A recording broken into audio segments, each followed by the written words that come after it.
రైతుల ఖాతాల్లోకి డబ్బులు. రాష్ట్రంలోని రైతులకు కూటమి ప్రభుత్వం భారీ శుభవార్త చెప్పింది. అన్నదాత సుఖీభవ పథకంపై మంత్రి కందుల దుర్గేష్ కీలక ప్రకటన చేశారు. ఈ పథకం జూన్ 12వ తేదీ నుండి ప్రారంభం కానుందని ట్వీట్ చేశారు.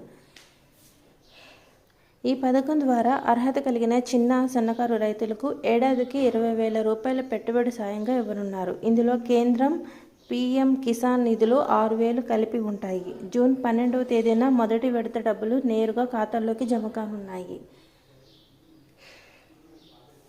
అన్నదాతకు అండగా కూటమి ప్రభుత్వం. రాష్ట్రంలోని రైతుల సంక్షేమం కోసం కూటమి ప్రభుత్వం ప్రతిష్టాత్మకంగా ప్రారంభిస్తున్న అన్నదాత సుఖీభవ పథకం జూన్ 12న ప్రారంభం కానుంది. ఈ పథకం ద్వారా అర్హత కలిగిన చిన్న, సన్నకారు రైతులు, జారాదారులకు ఆర్థిక భరోసా అందించబడుతుంది. అన్నదాతకు తోడుగా నిలబడే ఈ పథకం ద్వారా రాష్ట్ర వ్యవసాయ రంగాన్ని మరింత బలోపేతం చేస్తున్న ముఖ్యమంత్రి నారా చంద్రబాబు నాయుడుకి, డిప్యూటీ ముఖ్యమంత్రి పవన్ కళ్యాణ్ గారికి హృదయపూర్వక కృతజ్ఞతలు తెలియజేస్తున్నారు మంత్రి దుర్గేష్.